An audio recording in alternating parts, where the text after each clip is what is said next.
an eclipse? Oh, yeah, I've seen many, yes. You know, if you stare at it head on, it'll burn your eyes out. Well, it's not best to stare at the sun during an eclipse, you know. But it's hard not to. I once took a pair of binoculars and stared at the sun for over an hour. Why would you do that? Curiosity, I guess.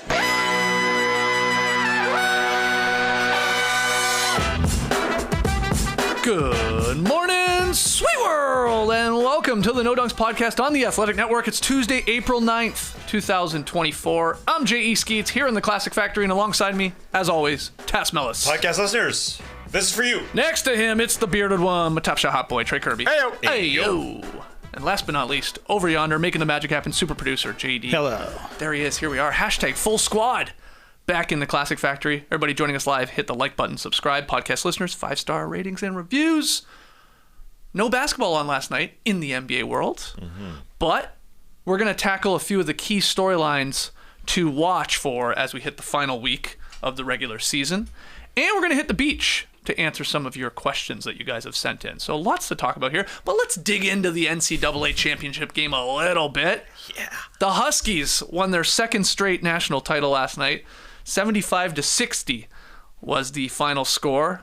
6-point UConn halftime lead grew to, 10 or 11. Less than 5 minutes into the second half, it ballooned even more. They held on and just dominated once again here in the tournament. Scoring margin, the average in 6 tournament wins, 23.3 points for UConn. It was like 20 last year when they won the title. What'd you think of the game here and the Huskies going back to back? Yeah, these Huskies are pretty good. A lot of dogs in them. You mentioned it. They had a great tournament run last year, dominated the tournament, lost 3 guys to the NBA, and then were better this season.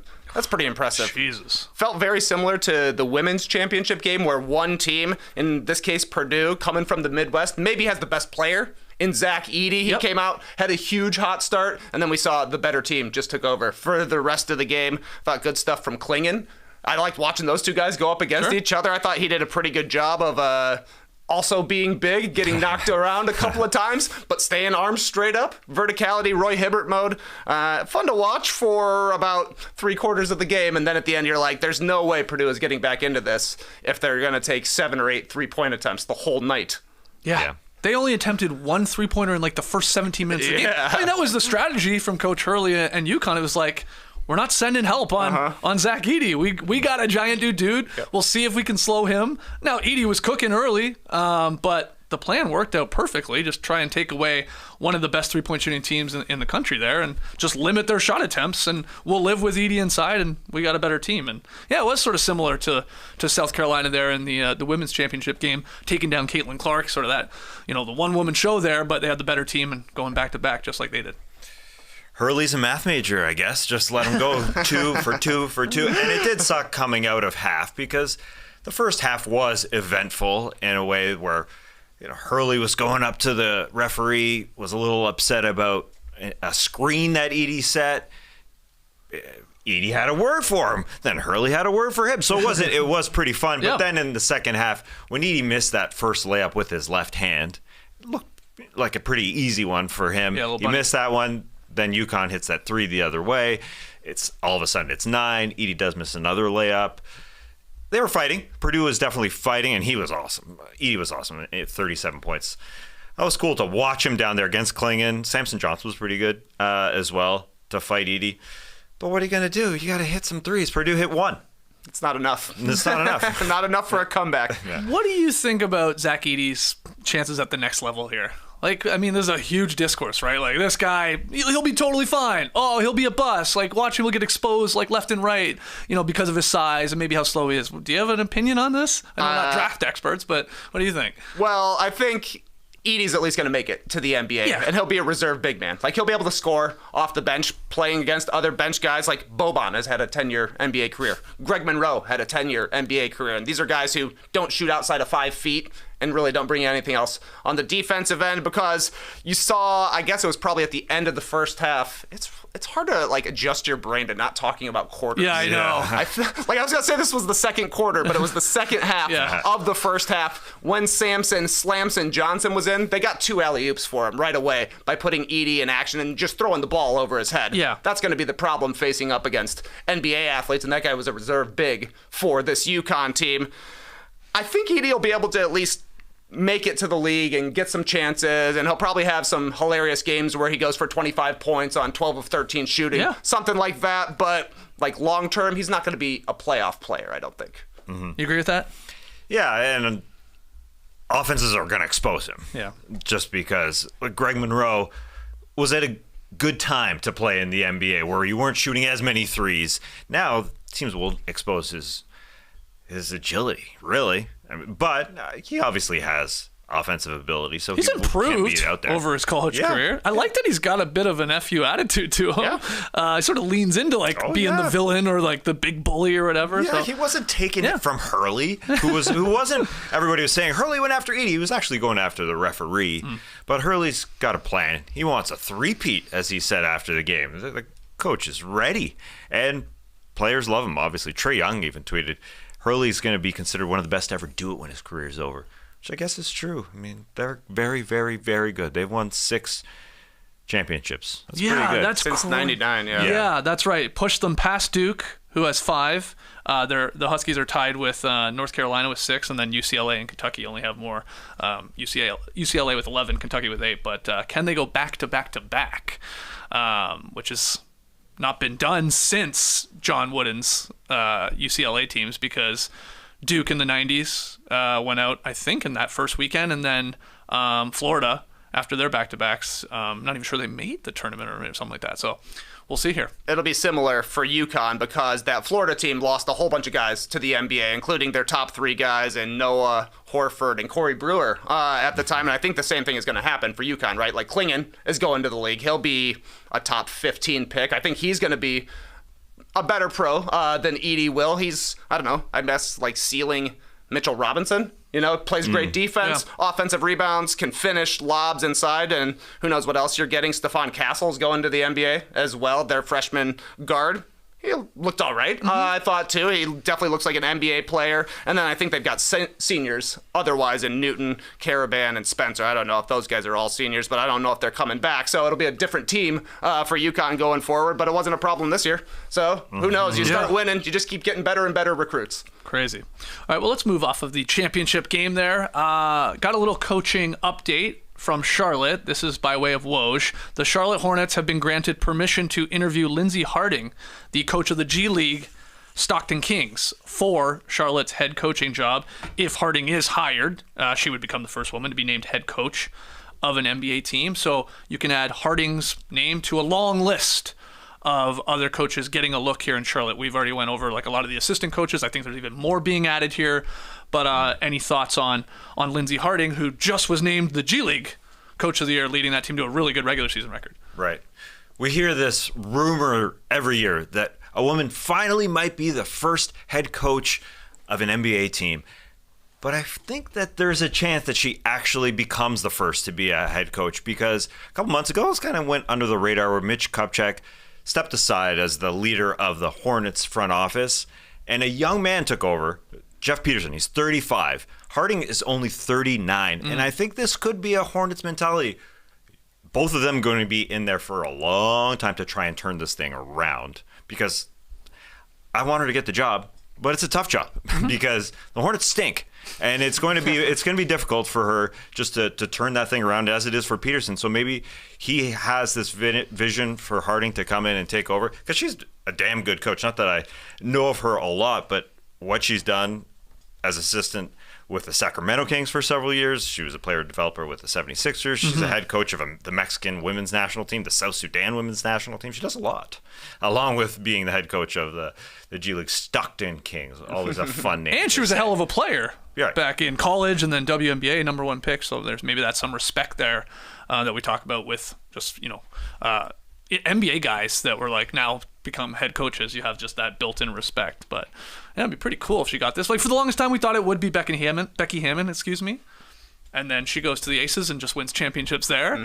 Not to say it still couldn't happen, obviously, her being the first, but maybe Lindsey Harding will. Someone's going to do it. It's just like, it's who's going to be number one. And we'll see how she interviews and what they think of her. Because, again, it's a long list.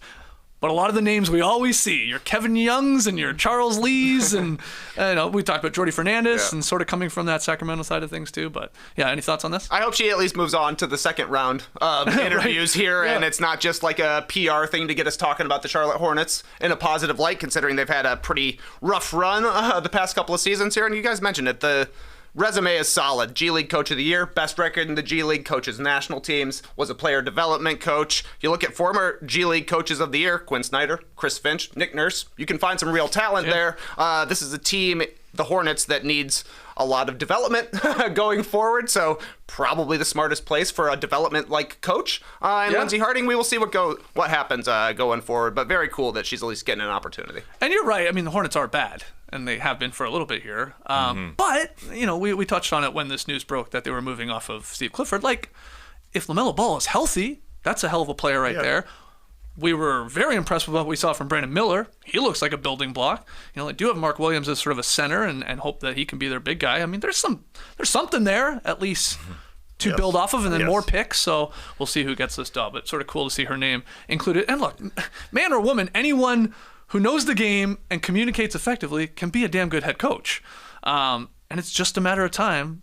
Well, who'll be the first female to get this one of these, elusive NBA jobs? Maybe her. All right, let's go big picture here. The NBA regular season, we're in the final week. Still plenty to play for, though, when you're looking at who's in the play-in tournament, who's got what seedings. Now, you guys did a good job yesterday on Monday's NBA weekend winners and losers. You went over a lot of this team is here and this team has tiebreakers, and you can do your head in with all that. But I thought it'd be fun to tackle some sort of big storylines here into the final week. Some of these coming by way of our friends at ESPN. This first one, what team has the most at stake in the final week of the season? I feel like you can pick 6 or 7 teams here, but do you have one that jumps out to you? Yeah, especially because the standings are tight. Yeah. But I'm looking at the New Orleans Pelicans because things can get a little bleak for the Pelicans because they look bright. We thought they were going to match up with the Clippers in the first round, 4-5, no problem. Well, now they're in a play-in position. We saw them last year in the play-in. They lost to the Oklahoma City Thunder. We saw them in in-season tournament, if you want to call those play-in games. They lost there. They missed Brandon Ingram a lot, both for their offense and good starts. They don't get out to great starts. They are 3-19 when trailing at halftime, 0-7 since the All-Star break. They need a guy to kick things up. They got a guy who can finish. Zion looks good. He looked great the other day. He was awesome in the fourth quarter against Phoenix Suns. He had 3 blocks in that quarter. When he packed Kevin Durant, that was great. She blocked a 3-point shot. But despite ending well, they get off to bad starts. They lost 4 straight before beating Phoenix. And I worry about their schedule a little bit because Brandon Ingram's not coming back tonight against Portland when they should win. But then they play Sacramento, who they're 4-0 against because Brandon Ingram was awesome. So Sacramento probably has something to prove. The Warriors and then the Lakers after that. I hope Ingram comes back to try and boost them a little bit. That's a big problem. Where they're in the standings is a problem. And how they get off to bad starts is a problem. Things looked good for New Orleans. It was a few weeks ago. They started off pretty well without Brandon Ingram. They got off to a winning streak, but they miss him. They miss him a lot, and he is supposed to come back. But I don't know how healthy he's going to be because it ain't a soon comeback. It ain't a he's been practicing for a long time comeback. It's going to be late. Yeah, that's a good one. Pelicans, you got another team? I did see Brandon Ingram taking some warm-up shots, so that's encouraging. But yeah, they absolutely need him back. Losing 4 straight at home, that's ugly stuff. But big-time win against the Suns, and like you said, Zion was awesome. He was in awesome. that game. He has been so good the second half of the season. For me, it's on the other side. Cleveland, I think, has a lot to lose this last week of the season. They've lost 3 straight. They're only 2 games up on the 7th seed. Since the All-Star break, they're 10-16 with the 20th ranked offense in the league, 24th defense, and they're just 23rd in net rating. They've been a bottom 10 team for a month and a half here, and dropping in back to the play-in, that's a step back for this team. They already got to a play-in at one point. They made it to the actual playoffs last year, which was a disappointing end of the season for them. So going back into the play-in when you're not playing well, that would be terrible because Donovan Mitchell is set to become a free agent after the 2025 season. Eric Pincus at Bleacher Report reported last week that the buzz in NBA circles suggests that barring a run to the NBA Finals, Donovan Mitchell will decline an extension and look elsewhere, and the Cavs are more likely than not to move him well before he can leave outright as a free agent. So it feels like a big week for this season for the Cavs, and then for their future going forward as well. The good stuff, they've got the Grizzlies, the Pacers, and the Hornets all at home this week, so favorable conditions for Cleveland, but Mitchell hasn't been the same since coming back from PRP and nose injuries. They've got Dean Wade out, which is like a surprising linchpin of a player for them. So I think this week is big time for Cleveland, and they have not looked good for basically 2 months here. So a lot to play for. I love that one. I'll go with the team just ahead of them in the East standings. You guys talked about them a lot yesterday, so I'll keep it quick, but the Bucks, I mean, they're playing their worst basketball of their season at this point. They got a lot at stake here when you consider the big move for Damian Lillard in the offseason, firing their coach, bringing in Doc Rivers, who now has a losing record. They've lost 4 straight to some brutal teams. The Raptors, the Grizzlies, the Wizards. And the only reason they're really in second place, if we're being honest, is because the Cavs have sucked since the All-Star break too. Otherwise, if they'd been playing, above 500, playing like they had been, they would have jumped them and would have had the number 2 seed. But yeah, you got Giannis saying it's almost like we're going through the motions. We got to find our joy back. He went on a big long thing about we need, Pat Connaughton doing these celebrations and Jay Crowder doing these, and I got to scream after dunks. Like they just lost it. Again, you talked about it a lot on yesterday's show, so we don't need to go over it in great detail, but it's like, when? Let's go here. And they play the Celtics tonight. They play the Thunder, and then they got 2 against the Magic, who are right behind them in the standings. So what looked like an absolute lock as at least the 2nd or 3rd seed a couple weeks ago for the Bucks in the East, knowing they weren't going to catch the Celtics, but we thought they'd be 2 or 3. They could get way worse than that here if they continue this losing streak. So there's a lot riding on this. And like Dave McMenamin said in that article, if the Bucks reach the conference finals and come up short against like this powerhouse Celtics team, disappointing season, but not a disaster. If they get bounced in the first round, because they've lost home court or whatever, no matter who they play, that's an absolute disaster with the new coach coming in and all that. The new coach. The new coach, yeah. They lost the first rounder last year and fired a coach. Yeah, right. So stakes 3 are coaches high. in 2 seasons, maybe. Stakes are high here for the Bucks, but all 3 of those teams I think fit the bill here: Pelicans, Cavs, and Bucks. Imagine the Bucks drop to 3 and the Pacers stay in 6. Pacers have played the Bucks well, and there's been some drama between these teams. That could be a spicy first-round matchup, absolutely. Mm-hmm. All right, moving on. We talked about the Celtics there, slipped them in, just dominating, going to win 65 games here probably. Which East team should the Celtics fear the most, if any? If you had to pick, and they would get to select who they didn't want to play, let's say. If they were being honest, who do you think they would pick, Tass, or who would you pick for them? It's got to be the Sixers because, yes, they're going to win 65 games. The second best team in the East probably won't even reach 50 wins. That is kind of absurd when you think about it. But the reason why the Sixers didn't reach 50 wins is because Joel Embiid was hurt. Mm-hmm. And they were on a great pace with him and Tyrese Maxey. They are 28-7. That's like a 66-win pace if they played the entire season together. That's better than the Celtics. I think this team is better than the Celtics. But we need Joel Embiid back healthy, of course. He's played 3 games. During it, he said, I don't feel great. I don't feel like I'm totally back. So he just needs to play more. Obviously, he looked great. He's freaking Joel Embiid. He averaged 27.7. But I think it's better for him to play in the play-in and just get an extra game. I really do think every game matters for this guy. They only have 3 games left. If he gets another 1 or 2 because of the play-in, I think that matters. I think he's got a good supporting cast that's ready to fight, a Lowry, a Batum. Those kind of guys are ready to play defense around Maxey and Embiid. So I would fear, if there's anybody to fear, I don't think it's the Heat. I just don't think it's the Heat. No, I'm not buying it. They beat them twice. Yeah, they in the past, they will 4 be mad. postseasons? Yeah, they will be mad that they gave up. I mean, they somehow beat the. It was a 3-0 lead last year. Anyway, forget about that. I'm buying the Sixers to some degree just because Embiid is Joel Embiid. It makes sense. Yeah. You go with the Sixers, or can you talk yourself into to a Heat or another team that you like how they match up against them? I mean, realistically, Boston should walk in as the Beantown Big Dogs. 24-8 against other East postseason teams this season. PlayoffStatus.com gives them a 71% chance of making the finals. Wow. In the West, the Timberwolves have a 25% chance, the Nuggets have a 24% chance, and the Thunder have a 21% chance.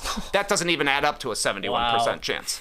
They should walk to the finals, realistically, but I actually do think it's the Bucks that would give Boston the most trouble. They outshot in their matchups this season. The Bucks have outshot Boston 51 to 45% from the field, 43 to 38% from three.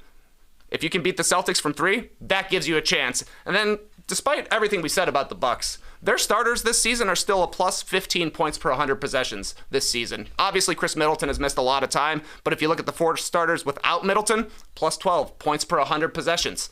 So you're telling me that Luke Cornett, Peyton Pritchard, and Sam Hauser are going to be the guys to beat the Bucks bench? Maybe. Or maybe it'll be a complete toss-up. I think the Bucks are still the scariest team for Boston, but Milwaukee is not a team that I'm very scared of at all right now. But they've had some success, and obviously their starting lineup is still good. All right, well, just to keep this interesting, I'll take the Heat because of just history. That's the only reason. The Celtics have played Miami in 3 of the past four postseasons.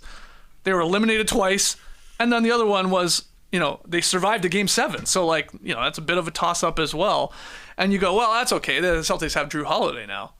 Well, I remember Jimmy Butler averaging 38 points per game against Drew Holiday when he was on the Bucks last postseason. So there's maybe that as well. He likes that matchup. I know we want to every year. Nah, there's no way Miami can do it again, right? Can't turn it on again, huh? Nah, they've looked horrible.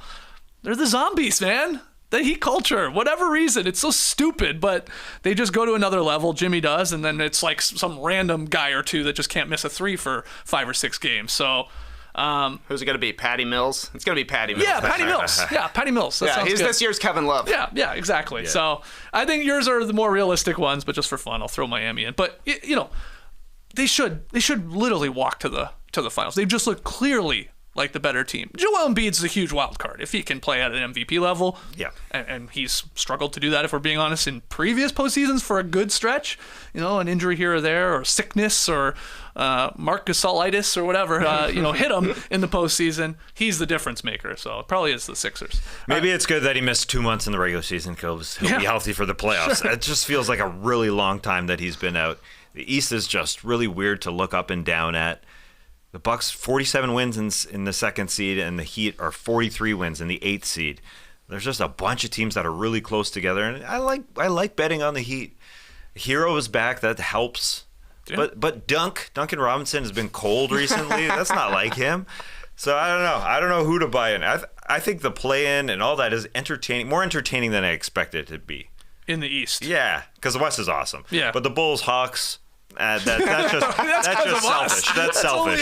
That's totally selfish. Literally the only 3 people on earth that probably do. So yeah. Everybody else is like, you should have to be 500 to be in the play-in. Yeah. And they're probably right. Yeah. It's gonna be a classic, just like last year. Bulls, Raptors. I thought somebody might pick the Knicks. Yeah. For this, this question, for a team that maybe the Celtics would be like, oh, okay, they have an identity. They do. With OG, it feels like they never lose for the most part with him and the difference maker he is defensively. But yeah, maybe the Randall being pulled out of the equation changes things. But I'm sure there are people in the stream team right now saying the New York Knicks. Why not them? All right, let's jump to the West here. Final question when it comes to sort of the bigger storylines over the final week here. Which of the West's top seeds should be most concerned about its potential first-round matchup? So you're looking at the top of the West of those, 4 or 5 teams. Do you see one of them going, ooh, we could be ripe for an upset against so-and-so? I think the Timberwolves, as Trey was going through, who they are, what they could become here. They don't want to see a few teams. The big teams, they don't play the Pelicans, although I think they're a little bit concerned with the Pelicans. And they don't want to see the Phoenix Suns, actually.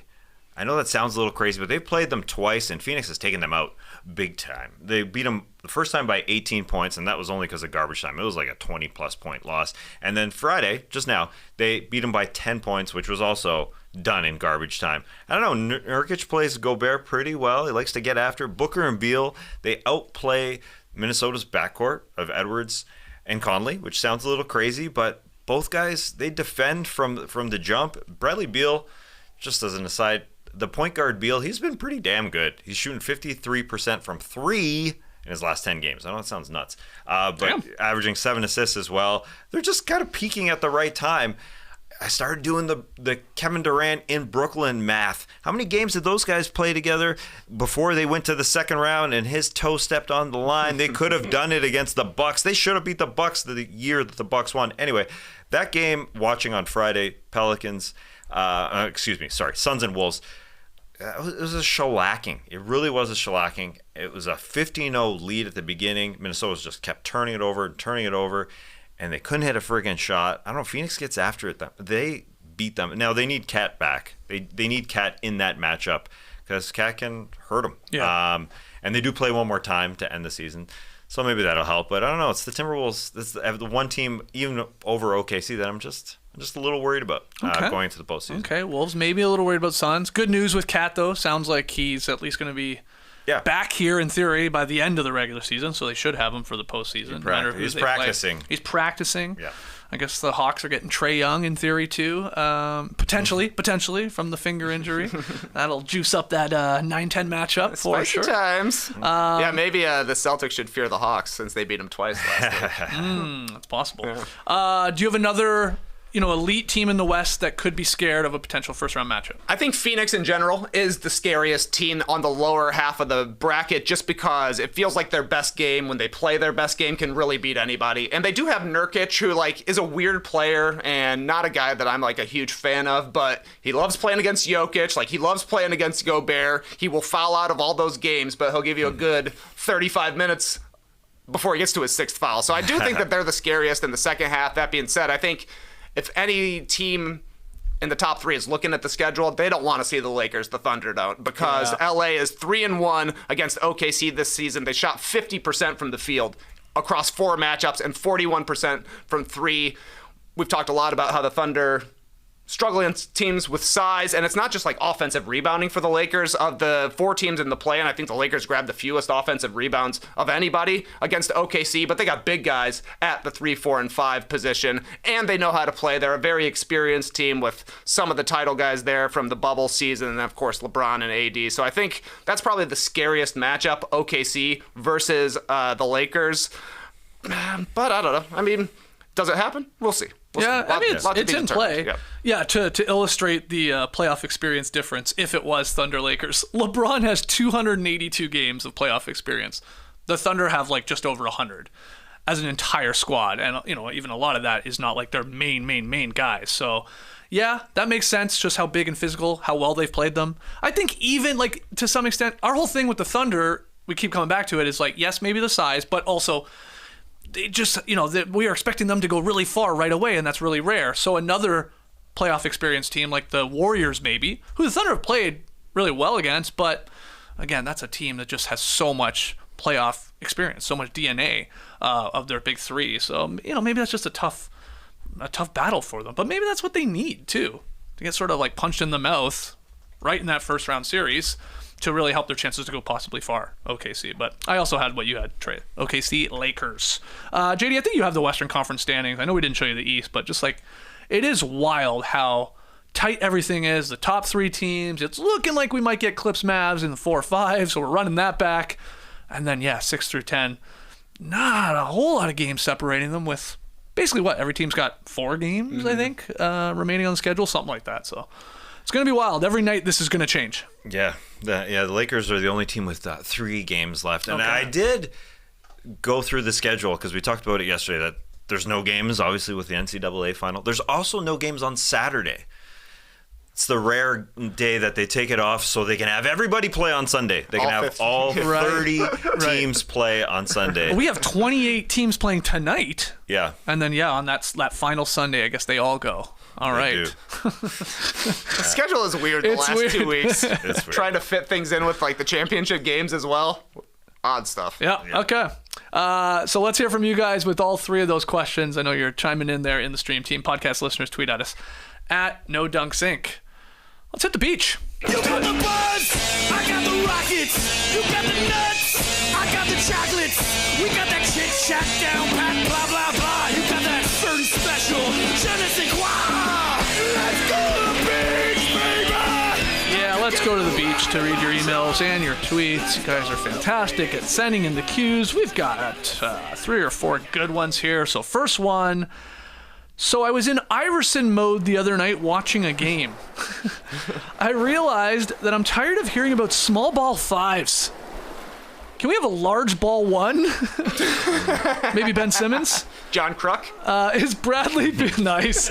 Is Bradley Beal a small ball 1? How about the potential French lineup of stretch 3 Wembys? Would Ray Felton be a round ball 1? Can y'all just make up some new positions of player types? That's from Andrew here in Atlanta. P.S. JD, I work at Tech. So if you ever need somewhere to park, let me know. Ooh, thank you, Andrew. Yeah, that's nice. Parking get tight down there on campus. Oh, yeah. Yeah. I don't know how often I'm going to be going down there, but maybe every day. Maybe. Now that I have a parking spot. Yeah, for sure. So, okay, new positions or player types. Does anybody have anything here to help Andrew out? The John Kruk reference was great. I like that. I think it sort of goes under the radar that Manu Ginobili also had a testicle removed. He had surgery to remove his testicle. People forget. Spurs do a good job of keeping everything under the radar. But he did. Yeah. So positions, I just went with something that's a little bit more celebration-like. Like a guy who skips. All guys who skip. I think that needs to be more of a celebration. There's 5 guys, I think, that could be skippers. I don't really have a great title for it, to be honest.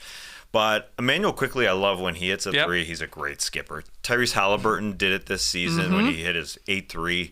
He just started skipping. That's just a great celebration. Skip to my Lou. Rafer Alston should be on this team. Now, he was skipping with the ball. Yeah. He was a skipper. Other than that, I don't really have guys I couldn't even complete a 5. Does Harden do it? I feel like he would, but I don't think he does. Curry, I think he would, but also he's hit so many 3s and he hasn't skipped. Very weird. But What is he hiding? What is he hiding behind that non-skip? What are you hiding, man? So I just got 3, but a skip position, skip team, Skippy, a peanut butter team. I don't know. Okay. I don't know. The Peanut Butter Boys. Yeah. You got anything here, TK? Yeah, I got some. Big ball 1. Wait. Yeah. Large ball 1. I would also call that a big rig. Oh, okay. A big player who handles the ball and drives a lot. So I'm thinking LeBron, Luka, Paolo Banchero, an oversized guy who is your point guard. So this guy's a big rig. I got the big rig. He's driving everything out there. That's good. That's really truck. good. They could in the arena drop the big horn. Yeah. Oh, that's cool. Yeah. I actually like that for Paolo Banchero. Big rig Banchero to the hoop. Bong, bong. Dibs on that one. How about a politician? Somebody who does a lot of dribble handoffs. DeMontis Sabonis. Yes. Thanks for coming by. Thank you. Here's the ball. You can go. And then somebody who is the opposite of a glue guy. When they play, everything falls apart. Gugon. I'm calling Torian Prince Gugon. Gugon. Yeah. Is that a real product? Yeah. Oh. It's like to get rid of your adhesives. Oh. Yeah. Gugon. I didn't know that. I hate Good it. name. I have one. But it doesn't seems like it never works. But sometimes it does. Gugon, that's a good one. Torian Prince, man. Wow, damn. Yeah, deep cut. It was going to be Killian Hayes, but he was legit cut. Yeah. Here you go. Yep. Googie. He has been removed. It worked, the Gugon, to remove him from the league. Okay, good stuff. I can't beat any of that. Awesome. Hopefully that helped you out there, Andrew, while you're in Iverson mode. Iverson Hey, because he brought up Wemby, did you see the new logo? Do we have any thoughts on the alien logo that they teased, Nike basketball? Did you see it? I did not. Oh, yeah. Surprisingly. Yeah, just like a crop circle. Yeah. Crop circle alien. Cool. I like aliens. It looks pretty cool. That's cool. And obviously the alien head shape, and then they got the little Nike symbols on the side. But then I didn't really notice there's almost 2 little feet for the alien head too. Almost it's a basketball, right? Yeah, but within that, wow. If you squint like you're looking at the solar eclipse, you can see feet. Anyway, it's pretty cool. It looks good. Okay. It's better than, hey, what are your initials? Okay, let's take them and jam them into a weird just symbol, which they do for almost every guy. Yes, they do. So at least this is unique. And I don't know, does LeBron get a cut of this? Didn't he come up with the alien nickname? He did. Damn. Well, we better trademark Big Rig. Big Rig Banchero, yeah. It's gonna be a logo before you know it. Put a semi-truck on a shoe. He's going to be doing a podcast on an alien logo. He's doing a podcast with JJ Redick on a table. I don't know what I'm saying. But make it the logo? Yeah, make it the table. Somehow. I don't know. Yeah, you could. It's round. Well, I don't get this. I was in Iverson mode. What's that mean? It means you're straight chilling. Just chill. Okay, so you're high. Okay. He was definitely high when he wrote this. Yeah. Shout out to Tom Gugliotta, if you want to Googie, the late Robert Tractor Trailer, for another tractor nickname, Ginobili, Kruk. That's great. Just great. Next one. Hey, No Dunkers. First of all, congratulations on reaching 100,000 subscribers on YouTube. I remember being one of the first subscribers of your YouTube page. So to see it grow over time is nice. Thank you. With WrestleMania 40 this past weekend, the main storyline was Cody Rhodes finishing his story and finally winning the WWE Championship. Spoiler alert. You didn't watch it? I just watched it, actually. I got it in yesterday. Yeah, there we go. Yeah. Can't wait to talk about it. This made me think, who in the NBA world is trying to finish their own story? Someone with the biggest chip on their shoulder trying to prove something. Turn up. Love you guys. Awesome. Emil from the Philippines. Who's trying to finish the story like Cody Rhodes? Yeah, what kind of story is Rhodes finishing? So is he... How much time do you have? No, like I just want to know like what Emil is referring to. Cody Rhodes, is he done that type of story? No, is he young? The story ending was him winning the championship. His father. Yeah, the late Dusty Rhodes. Dusty, yes. Yeah. There's another son, isn't there? Yeah, it's Gold Dust. Oh. Yeah. Yeah. Anyway, he never won. As great as he was, he never won the championship in the WWF, I guess it was called at the time. And then Cody was there in the WWE, but then left, went to AEW, basically started AEW, came back. And so it's like this idea of like, can this guy, he's just like, he's a white hot babyface too. He's basically like the new version of John Cena or Hogan. I mean, he's this era of that. Kids love him. Yeah. For the most part, people love him as a good guy. Is he going to be naked at the Golden Globes or at the Oscars like Cena like was? John Cena. Yeah. Well, Cena helped him out. Did he? Spoiler, yeah. On Sunday. Because this was a two-day event. Yeah, that's right. Right. And The Undertaker helped him out. Anyway, everybody was helping him out. That's enough, Rhodes, for me. But the NBA version, I mean, I think it just has to be, obviously, elite players that don't have a title yet. So... there's a couple options. I mean, Luka, I guess it's maybe a little still too early for Luka. Sure. Tatum, I know he's still quite young too, but think about how many times he's gone to conference finals and even the finals. And then it's not going well right now, as we talked about, but like a guy like Damian Lillard, that would be a finishing the story.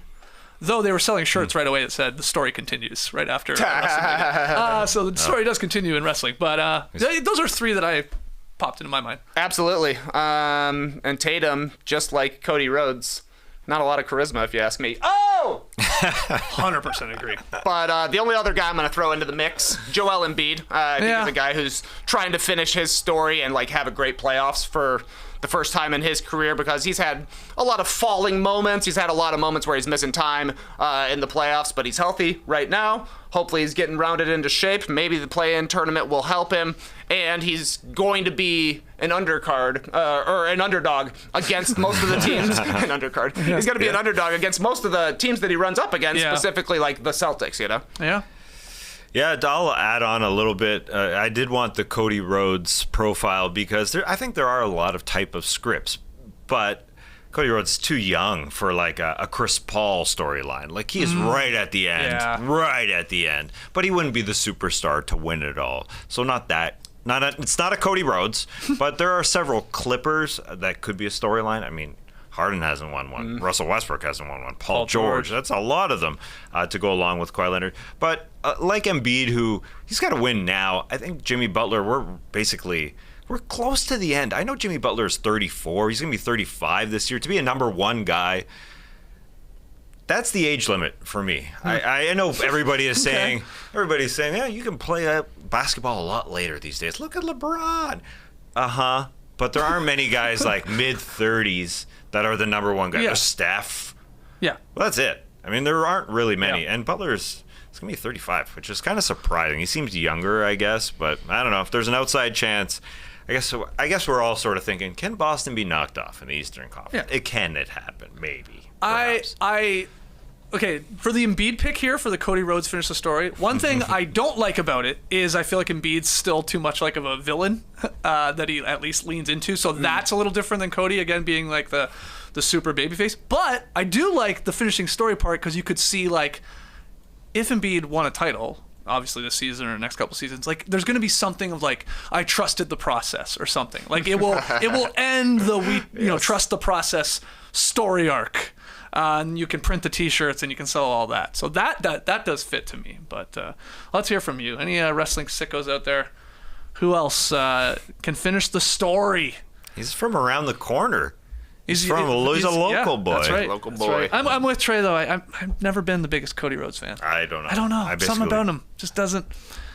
I don't like. People love him, man. I know people love him. The People American love him. Nightmare himself. But I'm like. I find him a little cringe, like, and I know he loves wrestling, like maybe to an unhealthy amount, but like, would I loved him if I was 8 years old? Like, would have you loved him if he was when you were 8 years old? Probably, right? I mean, 3 straight crossroads to win the title. Of course I would, man. I'd be popping like crazy. Do you think the Undertaker will show up in Game 6 of the NBA Finals to help out Jason Tatum? Lights go dark. Yeah. He's just there at half court. Yeah. Embiid loves wrestling. Yeah, he does. Embiid does love He's wrestling. loving the Triple H era. Yeah, I guess Embiid didn't make any appearance at WrestleMania, did he? He's too locked Despite in it right being now. in Philly. Yeah. It's like, why not? Yeah, that's surprising. Him and Triple H yeah. are like buddies. Who are the... I mean, Snoop Dogg was obviously involved because he's selling his drink. Jason Kelsey was there. Jason Kelsey was there. Oh, he there was was another there. football player, 49er Kittle. Kittle was there, He was yep. there randomly. They had a football player on the broadcast, Pat McAfee. That's right. That's right. Good call. Wow. They had a football player in the ring, Dwayne Johnson. Jeez, CFL player. CFL star. That's right. What was McAfee doing? Because Commentary. He's commentary. Oh. Yeah. He didn't wrestle this time. Yeah, he was talking over every entrance is what I thought he was doing. Anytime you were supposed to be quiet is when he was talking. like you didn't hear the intro song? Yeah, He would just chime in. he's just talking. Michael Cole's letting it breathe. It's fast and loose now, man, under the new era. I guess so. Go nuts. All right, next one here. Nas Reed was there. Is that true? Really? Oh, there was a towel. Somebody was There holding was up the a towel. Nas Reed That's a towel great on night point, one. yeah. Is that what they mean? I don't know. Oh, I okay. don't remember. Dear No Donkeys. Yeah, go to it, JD. Here we go. The other day, my significant other told me of an amazing phenomenon. When we leave the house at the same time, my phone connects to her car's Bluetooth. She is therefore often greeted by the best basketball podcast this side of the Picos? Okay. Is that mine? Saying that right? She's definitely heard the words wedgie and hamakashlema more times than she ever thought she would. What's something you've accidentally been exposed to that you eventually loved? Best, that is from Elfie. P.S. I got both P.S.'s here today. Tell Jerome I said, what's up? All right.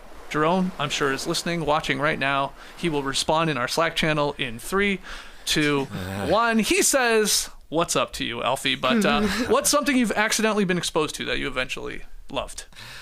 Well, when Alfie asked this question about his loved one listening to our podcast, I started thinking about the things that my loved one plays in her car when she picks me up. There were several days where she picked me up from my rehab when I was in the hospital when her audiobook was playing very loudly.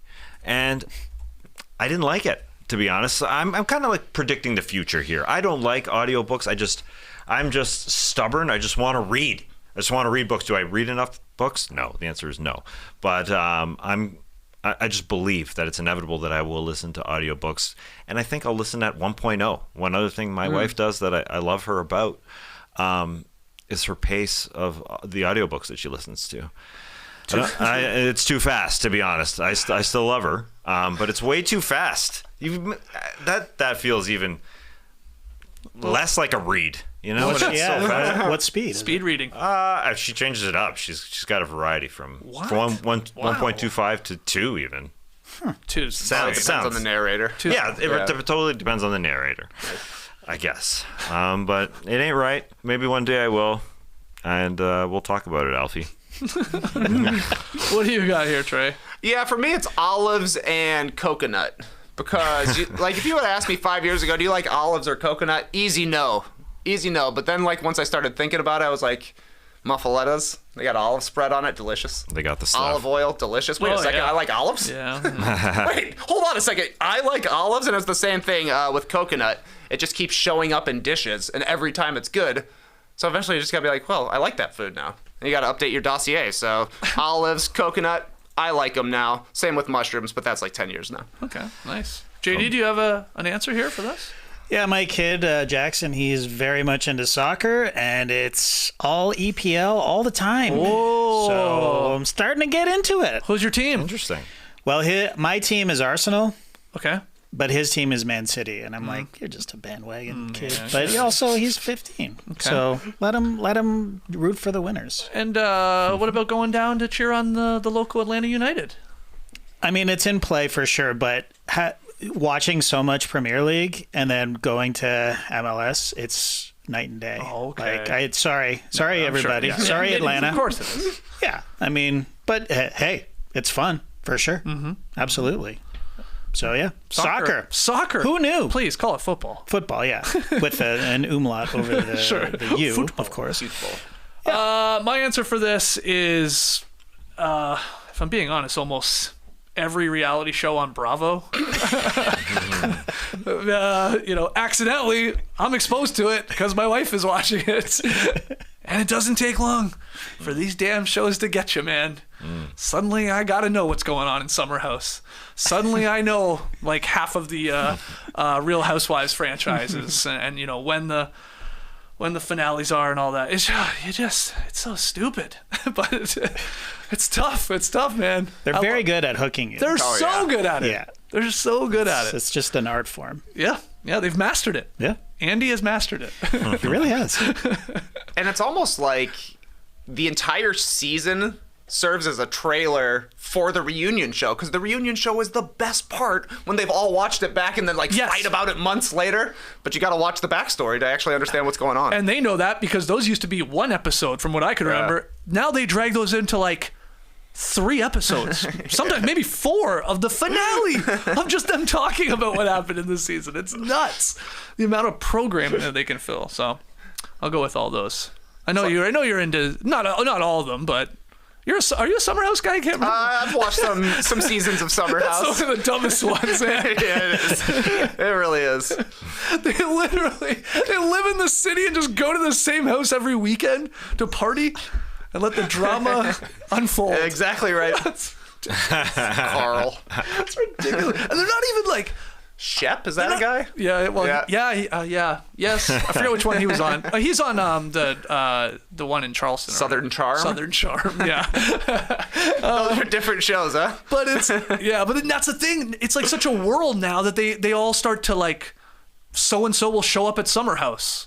One of the, not Sandoval, it's Schwartz. Schwartzy. No, both of them have been in Summer House. They showed up for a weekend. Oh, they man, just jam them all together, yeah. It's like the Marvel universe. It really is. Oh, Interesting. They do Bravo Con, basically. Yeah. Which is Oh, wow. yeah, sells out, whatever, huge, probably multi nights. Just bring the cast on stage, Good for them. I'm going. Yeah. I just went to BattleBots.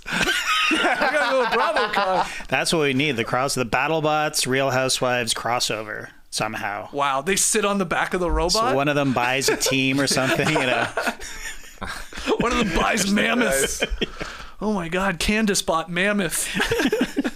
Looks tough to beat in the ring this year. All right, we got time for one more here. Okay. You want to talk about BattleBots? We should. No, Some other day. Yeah, some other. It was what? It was great. Okay. It was great. Great to hear. Yeah. Hey fellas! With the rise of AI, my Instagram feed has been filled with generated high school portraits of friends of mine. This got me thinking. If NBA players were characters in a high school yearbook, which player would win in the following categories? Class clown, most likely to be president, most likely to become a famous actor, most likely to break a world record. And there's some other ones, but we're not getting to those ones. Here are some examples. Feel free to come up with more. Salutations from Portugal, Guilherme.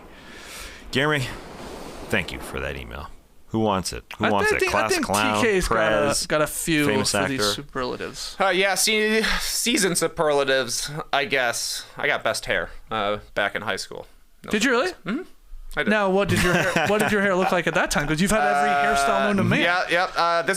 At this moment in time, I look like Justin Timberlake from the No Strings Attached record. Oh, jeez. Yeah. Wow. Long curls with frosted tips. When are frosted tips coming back? That's something from the 90s and 2000s that has yet to come back. That's true. Give it time. I got 2 nominees for you for Class Clown. Number 1 is Doc Rivers memes. Like, literally the quote board. He's been like a quote board machine. I wouldn't wish this on anyone. Everybody seems happy except for me. It's been harder than I thought. I don't understand why you're doing this. We had some guys here, some guys in Cabo. I've been taking notes on the traveling team. Awesome stuff. I feel like everything that comes out of Doc's mouth ends up on one of these quote things, but my personal choice for Class Clown has got to be Josh Hart, who I think has been hilarious this season. He was recently asked if he agrees with Doc Rivers that he's the heart of the Knicks, and Josh Hart responded, "I don't know, he's the doctor." I saw him mic'd up with him where he goes up to a ref and says, "There's no way you can see that unless you have x-ray vision." Now, I fouled him, and that's a great call, but there's no way you can see that. And then, of course, he called Mikal Bridges Squidward because he's not able to join in with all of his other Villanova buddies playing in New York City. So Josh Hart, to me, has been a very funny guy this season. It's a great answer. Yeah. Love that one. Okay, he's the Class Clown. Most likely to be president. He's actually friends with the Class Clown. No surprise. Jalen Brunson. Interesting. Okay. This guy goes from team to team. He's played on 2 teams and obviously played in college, but he wins everywhere. He won in high school, won in college. He's a winning player, at least in the NBA. We'll see how far he goes, but in Dallas, he invented the vibes are immaculate. Now he gets to New York, and guess what? The vibes are immaculate. I just think he's well-liked on both sides. Western Conference and Eastern Conference. Wow, man, you can bring this country together. Only Jalen Brunson can save us. Okay, what'd you think of that pick? Because at first, you're like me, you're like, well, I never really thought Jalen Brunson that way, but... That's a very good point. They love each other. So, yes. I mean, extremely likable. I had Steph Curry because he can bring people together. He was recently asked, are you going to run for president? He didn't say yes or no, but he didn't decline. He said, you know what, I want to be on my... excuse me, I want to do really well with my platform and do well for people. So he could be president. I mean, he's going to do lots of good things. That's what he's going to do. Is he going to run for president? Probably not. It's highly unlikely. Mark Cuban, there's a chance there that he could run for it. He's flirted with it before. Yeah. Okay, Jalen Brunson, I like that. That's a nice wild card pick. Most likely to become a famous actor, Anthony Edwards. Duh, he already is. He's been in a movie, and there's an actor named Anthony Edwards. Oh, yeah. Right? I think he was on ER. Yeah. Well, this guy's charismatic. He's very funny. He's very well liked by everybody, and he just has a personality that sticks out in the NBA. Though I do think, like a lot of the most famous actors, he would be playing himself in every single role. Yeah. Which is good. Fine. Anthony Edwards is that doctor from ER. I know they're talking. Bald doctor, yeah. Bald doctor with the glasses. For sure. I don't think I knew that was his name, though. Mm-hmm. He was maybe in Top Gun, too? Is that possible? I think that's true. He may have had a little appearance in that. Okay, Anthony Edwards. Any qualms with that? What movie was he in? Hustle. Yeah. Oh, yeah. With Wancho. Wancho. Where's Wancho? He's in a movie. Adam Sandler. Yeah, he was Anthony Edwards. He was Kermit Washington. Nice call. Yeah. Nice. But he's just in a league full of charismatic guys. He's like, I don't know, he's like levels up on him, it feels like, just how he is. Like you see him off when he dunks on someone in a game and they show him the clip after, it's like, it's gold. Yeah. Because he's just so comfortable in his own skin, so that's a good one. Yeah. LeBron will probably be in another couple movies. He's already been in one. He's been in multiple. Tyrese Halliburton, he loves being on podcasts. I think he's in a new podcast every week. It feels like I'm exaggerating, but he's been in a lot. So I think he likes it. He also has different voices he does. It's just sort of natural with his voice. Actor. Call. Yeah, he could do it. He could pull it off. Take over for The Simpsons or something. Yeah. And he, it sort of goes with Hollywood. He's wearing the craziest things this season. And he's showing up dressed like characters, like cartoon characters. I don't know if it's on purpose or not, but suddenly he looks like Doug one week and someone else. Darkwing Duck. Yeah, right. Inspector Gadget. All right, Tyrese Halliburton. Most likely to become a cartoon is Tyrese Halliburton. Halliburton. Most likely to be a voice actor in a cartoon. I love it. Okay, most likely to break a world record, Victor Wembanyama. Yeah. He's going to retire as the all-time leader in 5x5s and quadruple doubles. Wow, you're calling it. Yeah. Jeez. Yeah, I'm calling it.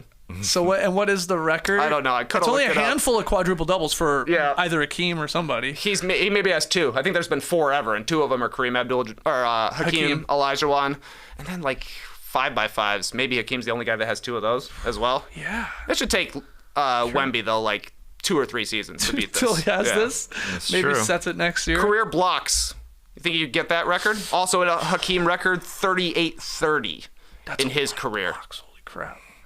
Well, he's averaging what does he average this year? Hakeem averaged 3.1 for his career. That's pretty good.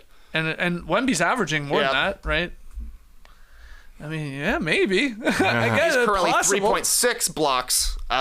So you just got to do it game. for another, 15 years or whatever it is. And he's averaging 3.6 blocks per game, and people avoid him as much as possible. Yeah. Yeah, and he's not playing a ton of minutes either. So. Yeah, right. I was just gonna say, do you think he'll have a year where he averages more than 3.6 blocks per game?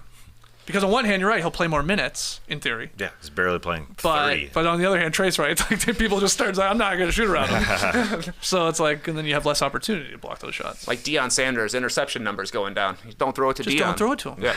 No, that's true. Just don't shoot layups. Okay, but he's gonna break a world record. Or 2, or 3, or 4, or 5. Great stuff. Great questions, guys. Keep them coming all week long. NoDunks@theathletic.com if you want to email them in or tweet them in at NoDunksInc, or you can drop them in the YouTube comments. Before we go, let's get to Tweet of the Night. Tweet of the night. Wow. Twitter. Hey, it's me. Let's talk about those Villanova Knicks again. I don't know if you guys heard there was an eclipse yesterday in North America. We were not personally in the path of totality, but I wasn't bad. totally watched it anyways. Because I love nature bringing us together. So here is our tweet of the night. It comes from your future president, Jalen Brunson. And it's a picture of Jalen Brunson, Josh Hart, and Dante DiVincenzo wearing their eclipse sunglasses, staring straight into the sun, because earlier Josh Hart had tweeted, "So do we need eclipse glasses?" To which Knicks memes responded, "Knicks fans, okay, the injury bug has been tough this season, but at least things won't get worse." Fake Woj. Jalen Brunson, Josh Hart, and Dante DiVincenzo all went to stare at the eclipse today and are now legally blind. They did not. They got their glasses, they were acquired, and of course they took a photo. If Jalen Brunson is truly going to be a president, then he needs to have the glasses off and looking up at the sun. Very that true. Iconic photo. That was hilarious. I saw that going around too. Made me laugh. Did you throw the shades on and take a peek at what we got here in Atlanta? Which was not totality, but it would look cool. It sure did look cool, and it looked cool with those glasses. The glasses, I felt, were very sturdy this year. I went to an eclipse 7 years ago. It was in 2017. We had an eclipse. I was on the grass at Clemson, and my glasses stunk. They felt floppier back then. More paper. Yeah. So it was great to be looking around with glasses that actually stayed on your ears. No, did you watch the whole thing? I was out there for 3 hours. Yeah, people were. Yeah, I know. There was people when I was driving over to a friend's house, people just out in their lawn chairs, just out in the driveway looking up. It's like just watching the show. People are having drinking parties. Yeah, right. Laura said she saw a guy sitting on his front porch wearing a welding mask, staring at the eclipse. That's awesome. That's very cool. Wow. Are eclipse glasses just like super dark sunglasses? Is that all it is? I think so. Or is there some kind of filter in those lenses? I always assumed it was a filter, because I think they. Yeah, I think they just tell you makes it they so don't dark, encourage you yeah. to just wear sunglasses and look at it. No. Right. So it must risky. be something. Yeah, or extremely strong. I mean, it's like pitch black. Right, in those days. right. That's true. The darkest possible tint. I don't know. My favorite part of eclipse mania is when you look around on the ground and the light that's filtering through the trees is eclipsed as well, and it just looks like waves of semicircle light for us. Obviously not in the full path of totality, but great stuff. We'll be telling our kids about this. When's the next one? like 20 years, right, for a full one. For a full one. Yeah. But that's the thing. 44. You said it happened in 2017. Like, they try and like trick us. I feel like, whoa, it's a once in a lifetime event. You're like, what? I've already experienced like 4 of these. What's going on here? Now I know there's different eclipses and where you are in the world. I think maybe that's what's going on. But people seem to like it. Were you a fan? Everybody got their eyesight still. I loved people in Up Toronto. or down on eclipses. Yeah. People in Toronto were crying. Were sad because it was so cloudy. They were, oh yeah. So well, a lot of people traveled to places that was going to be in the path of that's it. what and you got to just do. Straight up clouds. Yeah. That would suck. unfortunate. Straight up clouds. Man. You can see those any day of the week. Nice clouds. Old man yells at clouds. The actual meme come to life. It was totally fair to shake your fist at a cloud yesterday. All right, let's call it there. 28 teams in action tonight. Cool, 14 games on. Can you name the only 2 teams not playing tonight?